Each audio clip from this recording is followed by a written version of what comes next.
Imagination. Nice.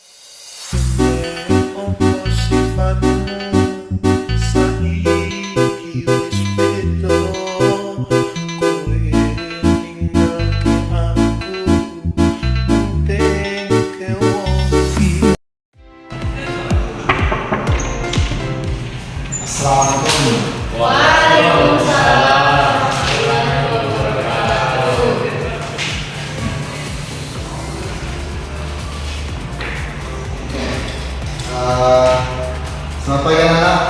Sebelumnya silakan dibaca dulu doa, pimpin doa kita tes. Baik, sebelum kita mulai pelajaran kita pada hari ini, alangkah baiknya kita berdoa dulu. Berdoa dulu.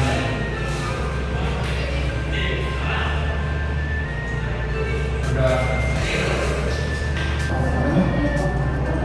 Oke, jadi kita telah selesai berdoa. Sebelum kita melanjutkan ke pembelajaran, saya mengecek kehadirannya terlebih dahulu. Oke.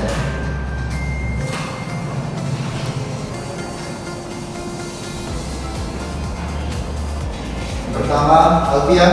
Hadir Pak. Oke. Irmayanti. Oke. Melika Sari. Hadir Pak. Oke. Ikra. Hadir Pak. Iksan. Hadir Pak. Oke, jadi hari ini hadir semua ya. Hadir Pak. Di sini saja kalau semua hadir. Oke, jadi hari ini kita akan melanjutkan materi pembelajaran kita. Ada yang tahu apa yang akan kita pelajari pada hari ini? Ya Pak. Sudah ada Pak. Oke, betul. Jadi hari ini kita akan belajar mengenai teks bilangan. Oke. Nah, sebelum kita melangkah, apakah kalian sudah tahu apa itu pidato? Pidato dulu bukan teks pidato dan pidatonya. Kalian tahu? Oke, belumnya. Oke. Jadi pidato itu adalah sebuah kegiatan yang dilakukan oleh seseorang dengan cara menyampaikannya secara lisan. Jadi itu untuk menyampaikan suatu informasi atau mengajak melakukan sesuatu seperti itu. Pidato atau pidato sering dilakukan dengan menggunakan bahasa formal. Nah ini pidato itu merupakan bentuk komunikasi lisan yang digunakan untuk menyampaikan ide, pendapat atau informasi kepada halayak atau banyak orang seperti yang Bapak lakukan sekarang ini. Ini merupakan pidato karena menyampaikan ide, pendapat atau informasi. Yang saya sampaikan itu kan berupa informasi, juga berupa pidato yang disampaikan secara formal. Nah, selanjutnya pengertian pidato. Nah ini pidato itu jadi teks. Tadi itu adalah pidatonya. Cara teksnya jadi teks pidato itu ada naskahnya. Pasti kita sebelum menyampaikan pidato kita harus menyusun dulu naskahnya. Jadi naskah yang dirancang itu itulah yang kemudian dipidatokan atau disampaikan kepada orang lain. Nah ini harus disampaikan secara lisan. Kalau disampaikan secara lisan itu bukan pidato namanya. Gitu. Nah kemudian teks pidato ini fungsinya sebagai panduan bagi pembicara atau ya orang yang sedang berpidato itu untuk menyampaikan pesan. Dan penyampaian itu juga harus efektif dan terstruktur. Artinya disampaikan dari awal sampai akhir itu sesuai dengan struktur yang benar. Oke. Selanjutnya fungsi dan tujuan pidato. Ada yang bisa membacakan fungsi dan tujuannya? Ya Pak. Oke, silakan. Pak, jadi fungsi dan tujuan pidato itu Pak, pidato memiliki berbagai fungsi, yaitu memberikan informasi, motivasi dan meyakinkan audiens. Nah, dari tujuan tersebut ini dapat bervariasi mulai dari edukasi, persuasi hingga pengumuman tergantung pada konteks dan tujuan berbicara. Oke, sebelum kita melanjutkan ke slide berikutnya, apakah ada yang tidak dipahami mengenai misi dan tujuan dari teks pidato ini atau tujuan dari pidato? Paham Pak? Yang lain? Oke. Ini kan di sini ada kata misalnya kata edukasi, persuasi, itu paham kita apa itu? Nah, itu tujuannya. Karena kalau tidak paham di situ tidak bisa paham apa tujuannya. Oke, Bapak jelaskan sedikit ya. Jadi kan tujuannya itu tujuan pidato itu bervariasi. Seperti yang tadi di depan itu bervariasi, mulai dari edukasi seperti yang kita laksanakan ini, seperti yang Bapak lakukan itu edukasi. Nah, kemudian persuasi. Persuasi itu pidato dilakukan untuk mengajak para audiens atau pendengar untuk misalnya melakukan sesuatu sesuai dengan apa yang disampaikan oleh pembicara. Nah, itu. Bahkan ada juga pidato yang tujuannya hanya penghiburan. Jadi pidato tergantung konteks dan tujuannya. Gitu. Oke. Selanjutnya jenis pidato. Oke. Cara Iksan, lagi buat Iksan.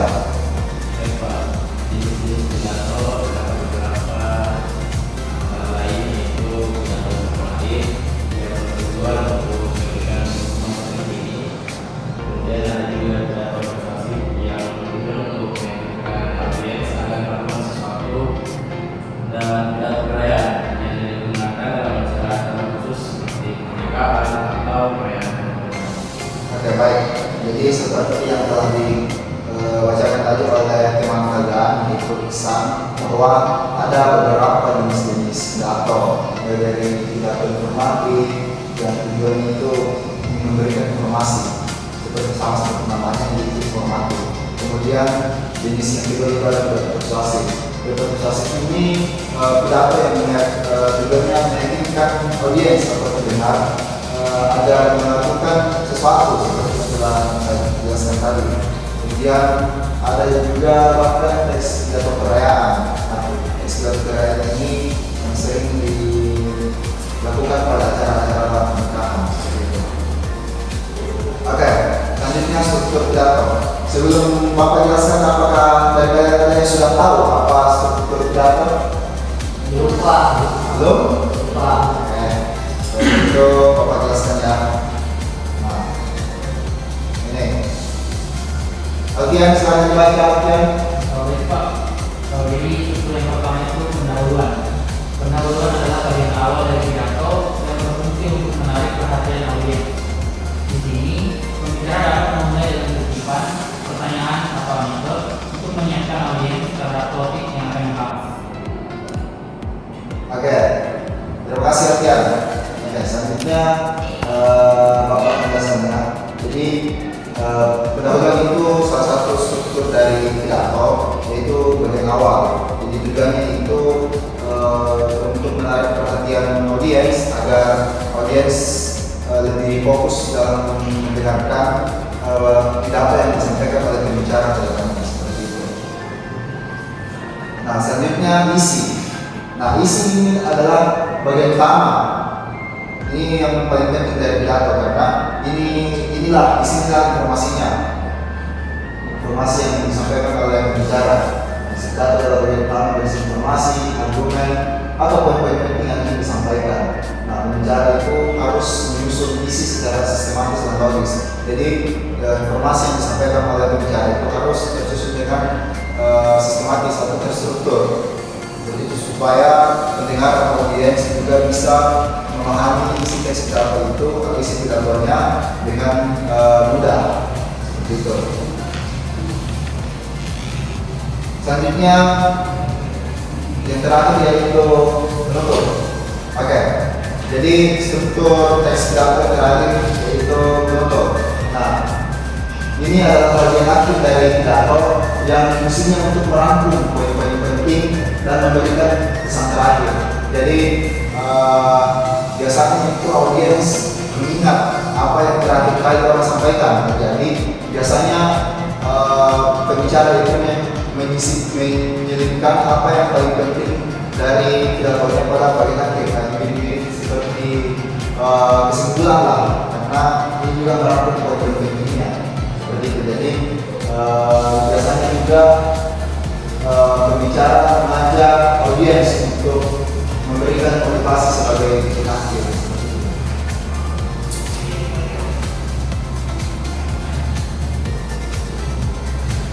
Selanjutnya, oke.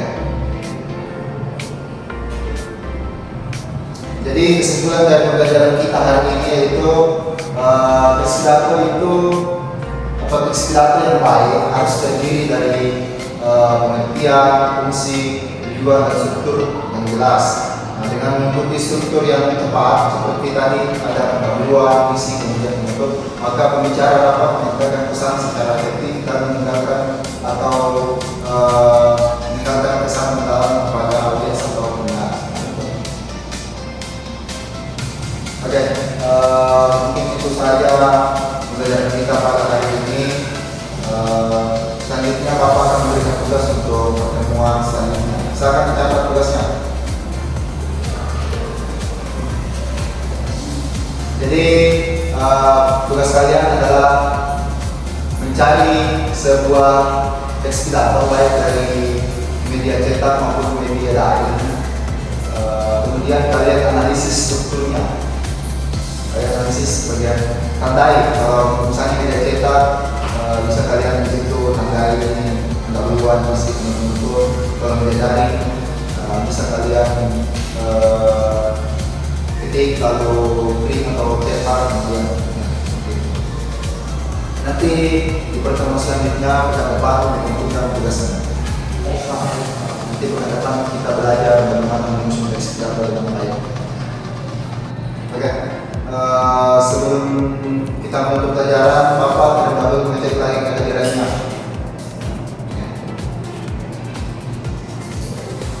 Alfian, Hadir Pak. Firmayanti, Ikra, Hadir Pak. Melika Sari, Hadir Pak. Iksan, Hadir Pak. jangan tidur Iksan. Saya sayang belajar, bangun. Oke, jadi semua pembelajaran hari ini kita telah selesai. Semuanya mengikuti pembelajaran dengan baik. Bapak harap apa yang kita pelajari hari ini dapat kalian pahami dan dapat kalian terapkan. Oke, jangan lupa tugasnya dikerjakan. Kemudian kalau mau juga siapkan memang apa yang harus kalian bawa untuk pekan depan untuk kita belajar membuat SPR. Baik Pak. Sekian sebelumnya kelas yang kita sebelum dulu. Oke, baik. Setelah mengikuti pembelajaran kita hari ini, dari kita lebih berkah, karena kita belajar pembentukan sebelum mendengar ini berdoa dan mendengar.